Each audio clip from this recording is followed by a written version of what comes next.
Permohonan riman terhadap pemandu lori yang terbabit dalam nahas yang mengorbankan 6 nyawa di Kampung Baru Pinang Tunggal pada Ahad ditolak Mahkamah Majistret 3 Sungai Petani. Permohonan riman itu ditolak oleh Majistret Muhammad Azlan Basri terhadap lelaki berusia 49 tahun berkenaan yang ditahan sejurus selepas kejadian kemalangan. Siasatan kes kemalangan itu dijalankan mengikut Seksyen 41-1 Akta Pengangkutan Jalan 1987. Ketua Polis Kedah, Datuk Azli Abu Shah sebelum ini memaklumkan bahawa saringan ujian air kencing terhadap pemandu itu didapati negatif dadah.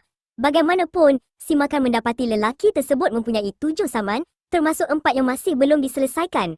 Namun begitu, dia mempunyai lesen memandu yang sah dan kelajuan lori semasa kejadian hanyalah 60 km sejam, katanya. Menurut Azli, polis sedang menyiasat semua aspek bagi mengenal pasti punca sebenar kemalangan yang mengorbankan 6 nyawa itu.